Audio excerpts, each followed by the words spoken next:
So your guys' vision kind of blurs coming into um you guys are looking up at this almost like crystalline blue ceiling, and you can hear voices. One of them sounds familiar, sounds like the quote unquote assistant who was escorting y'all earlier. Um Another one sounds like Storm,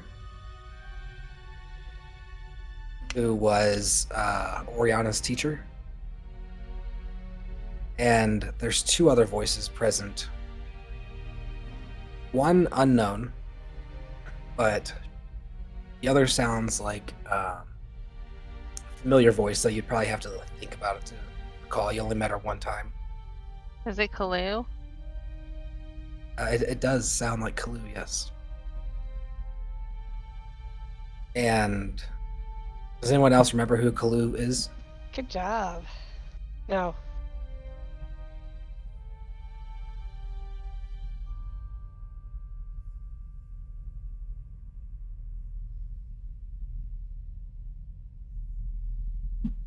Yeah, she's the drow.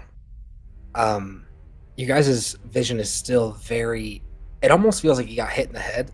You didn't get hit in the head, but it's so disorientating. All this energy almost seeming to like penetrate your mind. You can see we're all having the same visions at the same time. Currently not having a vision. This is currently like you are slightly seeing the room you are physically in. Okay. It seems like your body has been moved to this like crystalline temple somewhere within Myth-Janor, and you can hear the voices of some of the sisters, the seven sisters, at least the living ones. And there is some incantations that are being chanted from the sisters now, and a spark of energy begins to rip open, and a portal appears above you guys, like in the center of the ceiling. And if you would look through the portal, you would see like a downward angle to that center tree, that tree that you guys were near when you passed out. And as it opens, this intense energy floods the room, and you feel your vision begin to blur again as these tendrils of energy come shooting from the tree through the portal and latching onto your guys' minds, and your visions are ripped into this vision world. As you guys are slipping consciousness, hear the door open, fading out. You can hear what sounds like a woman screaming, "She better be okay! When this is over, I swear to God, if she's not okay!" And she's like being dragged towards the ceremonial spot. Your guys' vision fades. Any questions so far? Do we recognize the woman that was being dragged in? Does it look like Agatha? It had similar of an accent to Agatha, but it sounded like more of a more mature woman. Okay, so it could have been her mom. Your mic's off, babe. Yeah, I would definitely assume that. Your vision is ripped back, and you're aware that you're in a different time. Not that the year is different, that the time is different. Not sure I follow. No. It is as if you're having a memory of a timeline that no longer is. Mm-hmm. So like alternate history type of thing. Yes. And you're in the ruins of Myth-Janor, looking about, and there is an immense battle raging around you. Looking up, seeing a similar thing to that quick frame you got earlier. There is this massive shade enclave that is darkening the horizon, hovering over Myth-Janor. There is no like kind of aura of security around Myth-Janor. Have a memory knowing that Mythalar within the center of the city has been attacked, targeted, and is breaking apart. But the Mythalar was not in the tree in this memory, this timeline that you once lived. The mythalar seems cracked and broken, and you can see this avatar nearby on the battlefield looking over. There is Mistra on this battlefield fighting. Littering the skies would be all manner of chromatic dragons. There would be dragonborn of all different shade fighting on the battlefield here. And there's like these major beams of energy coming from the Shade Enclave downward. Seems desperate. But you guys watch as this confident Mistra throws her arms backwards and her clothes begin flowing all around her. The ground around her begins to lift as power surges, and she begins launching these massive, blinding attacks. Like, it's hard to even witness. You have to like squint and look away as these beams come flailing around the battlefield. Are there any questions so far, or anywhere you want to look specifically? So we see, like, Shar has a physical form on the battlefield?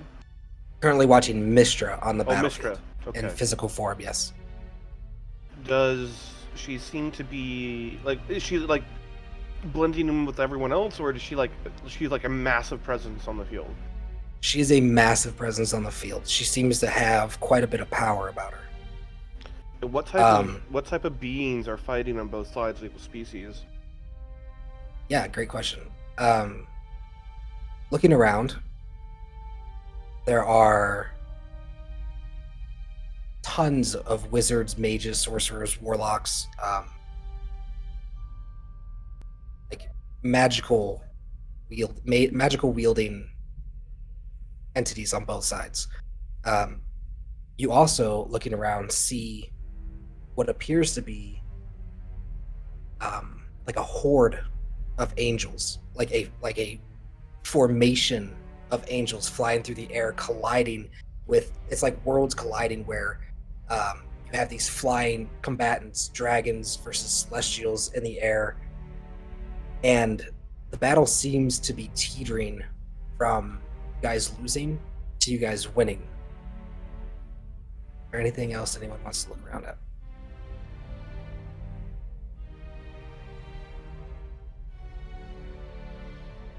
Okay, so moving on. As she's launching these attacks into the Shade Enclave, they're arching around and forcing their way into the center of the city, and you can actually see the city begin to tilt and shift. The energy on the battlefield seems to shift in like we have this, like we've won kind of deal. There's a ton of bodies around you. The battle has been going on for some time throughout this day, and there's like this streak of this red blackness that flies across the field, and you're unsure where it came from.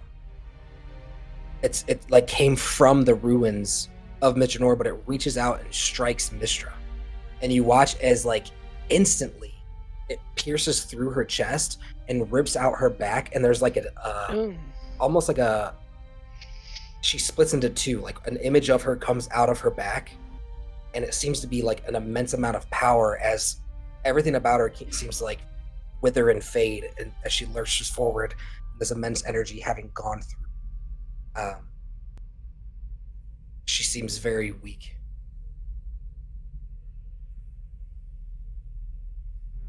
However, hope isn't lost.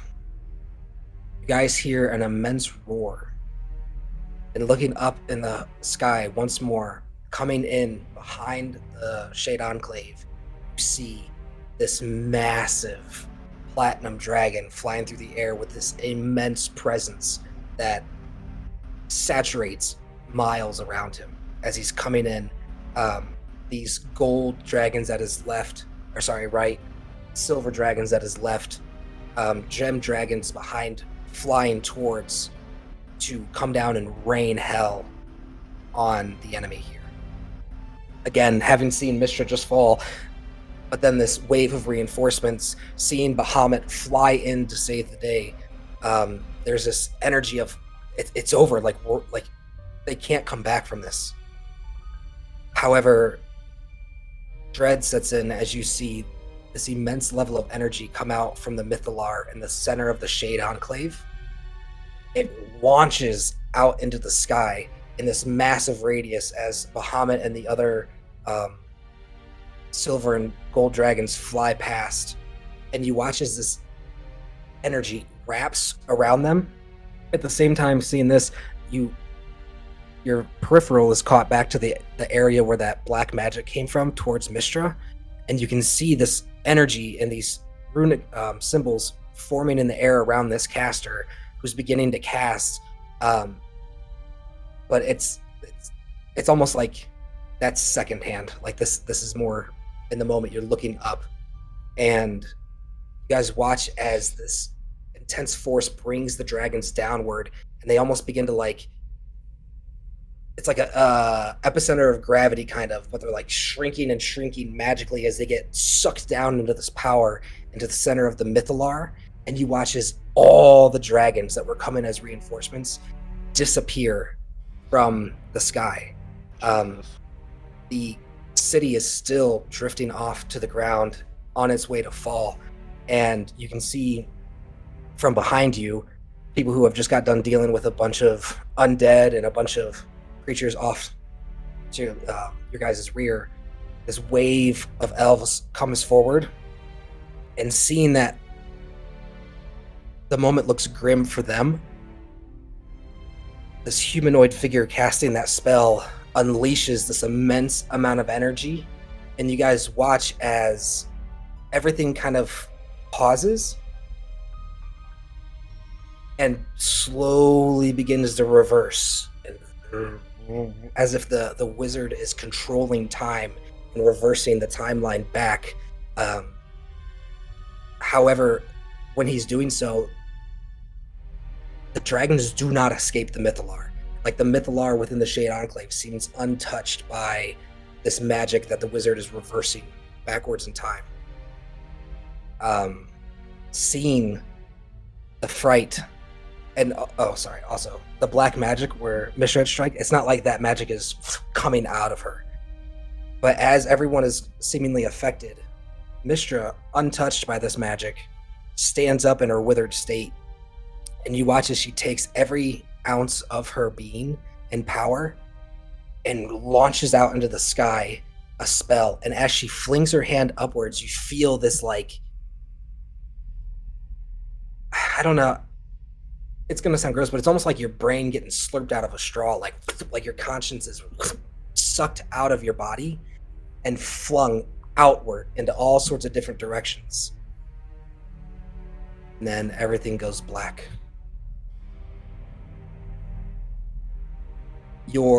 It is as if your memories and your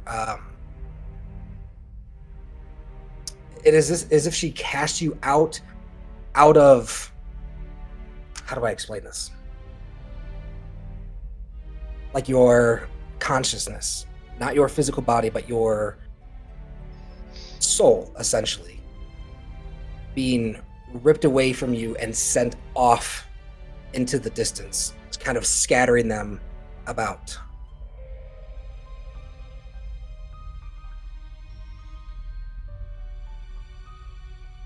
But in this memory, like, that felt like it was you, and you recognize that this is a timeline that no longer exists.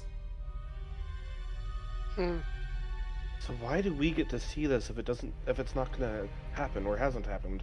I mean, it has happened in an alternate reality, but like, why do we need this information? Make an insight check.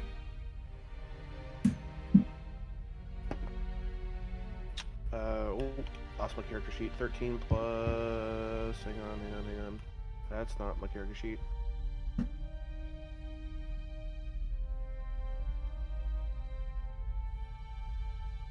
I'm better at investigation. 13 plus 2, so 15.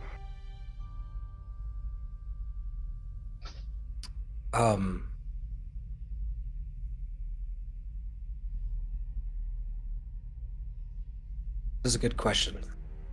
Maybe it would be keen to ask your elders when you get the chance. Okay.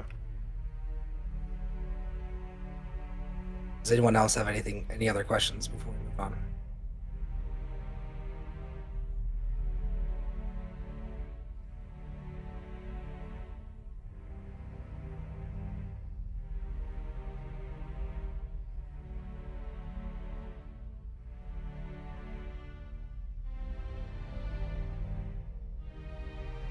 So he was on the opposite end of you from the elves, but the figure.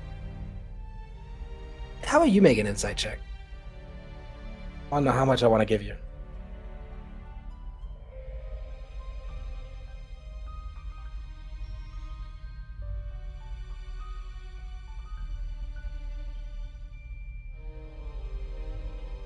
He doesn't seem like he was.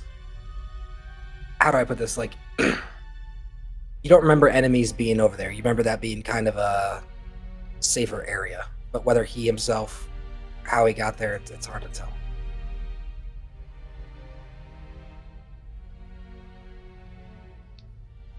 Yeah, like there was buildings. He was amongst, like, in a little kind of alleyway between two buildings, but that area seemed like it was already cleared by allies.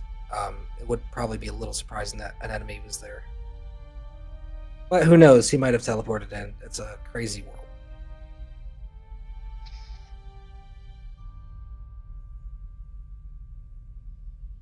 All right. Your memories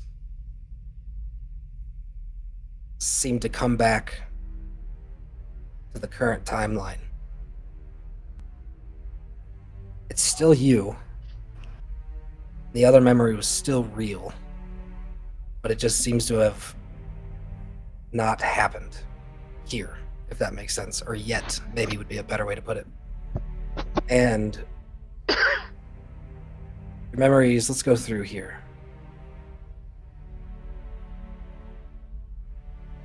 Emus, your memory actually flashes back.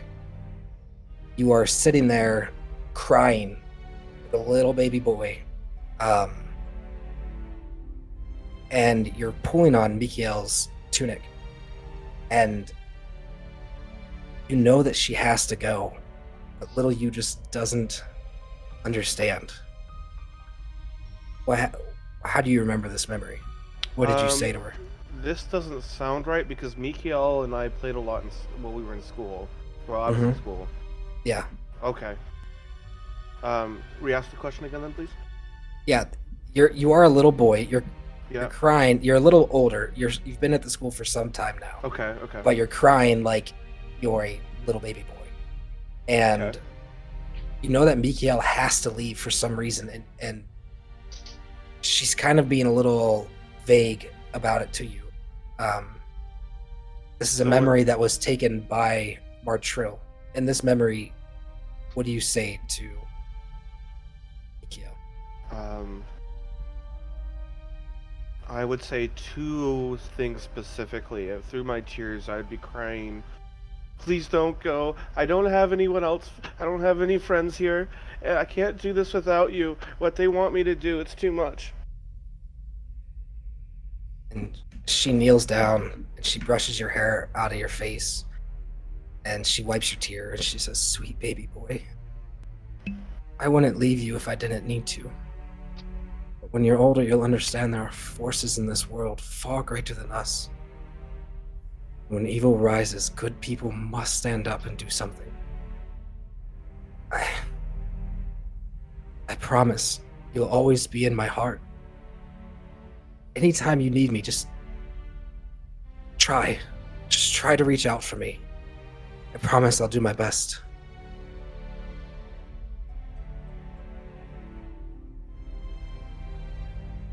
You say anything else?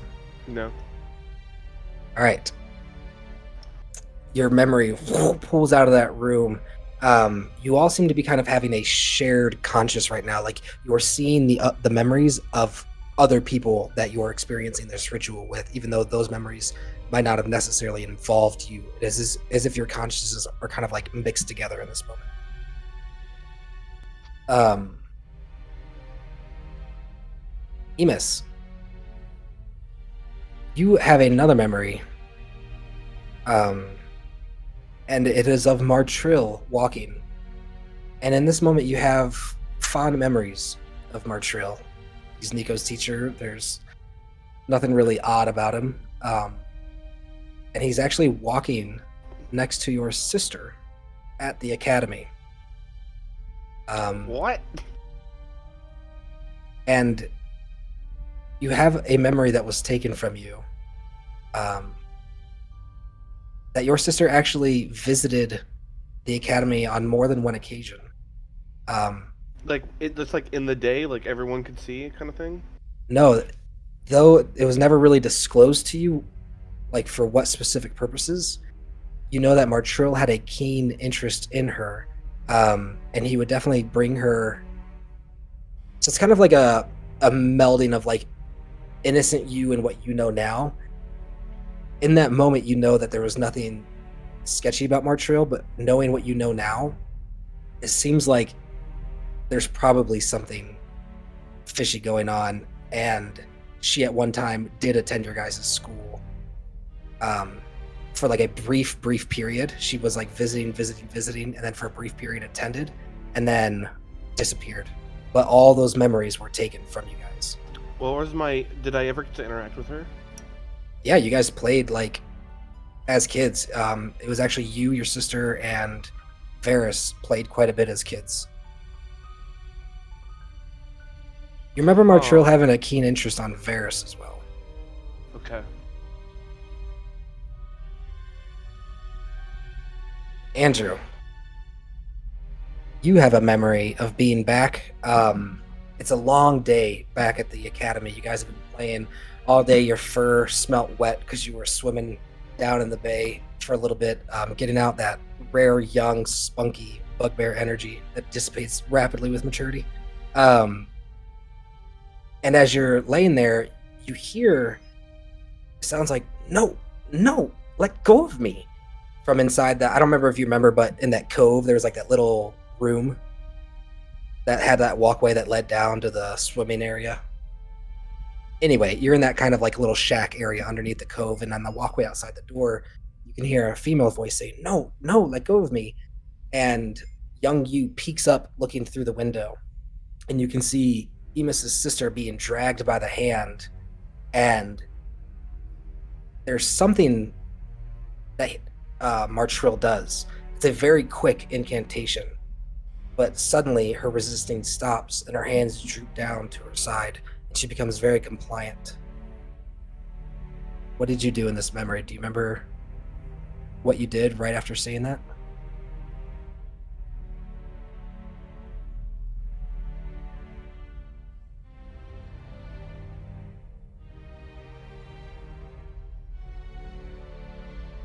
Okay, as you duck down, let's roll a D100.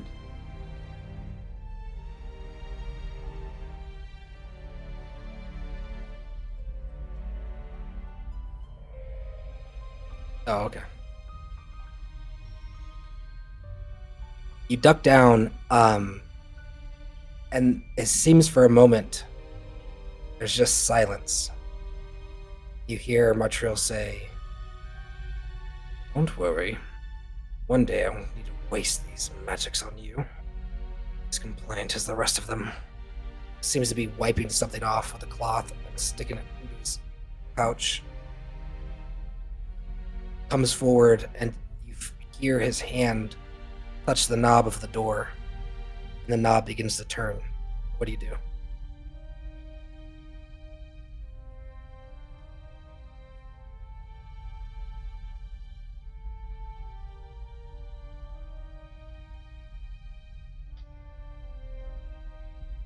The door opens, and he walks in, pulling a obedient Fermina along by this magically enchanted, very thin thread, almost like she's on like a rope, but it's wrapped around her torso, and he's just pulling her gently And as he walks in, he stops, and you see as Martrill turns and looks directly at you with disgust. And he reaches down for a wand at his hip and he goes, "Someone's where they shouldn't be." And he reaches forward and you see energy coming out of the end of the wand and your vision goes black.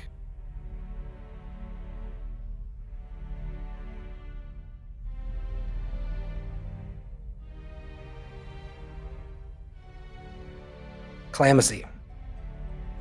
You remember in school, no one ever knew the full prophecy. The Sharians had actually made quite the effort to hunt down the oracles of the moon and torture the information that they had out of them. To what degree the tortures were successful was unknown, but it is known that no one ever knew the full prophecy. There were speculations by your guys' headmaster, what like the gaps were, but you do recall that you were taught that your blood was very special. Not just yours, that all of your bloods were very, very special. And that without your blood being what it was, none of this would have been possible. And it is a certain innate power within your bloodline that allows you to know what you know.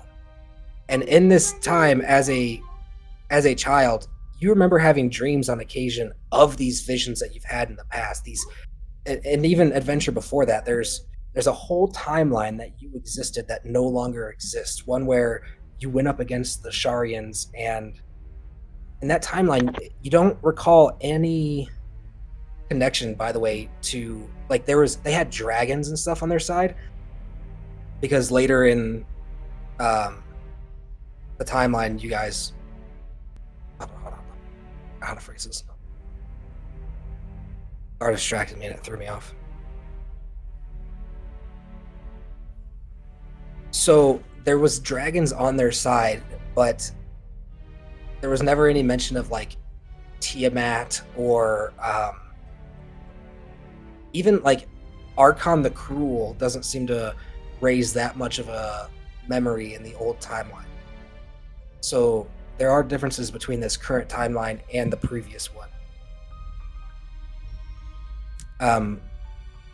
This bloodline of yours got called crazy by Martrill for doing so, but your guys' headmaster taught you guys that your bloodline was of origin, was original, as in that the gods who created all creature races on this planet, the original bloodline created by those gods is in your guys' veins.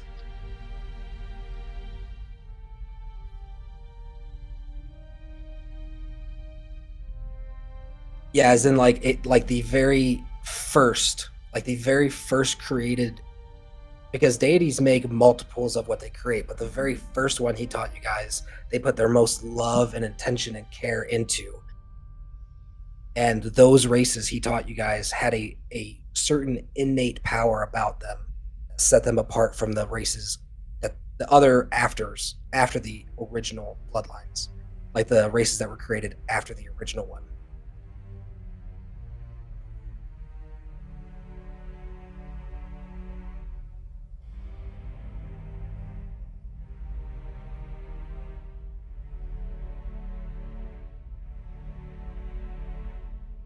Essentially, yeah. Zoit. 6 adults sitting in a circle. What is that from?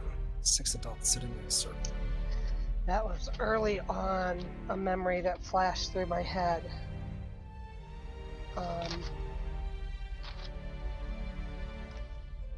Were they female? It does not say,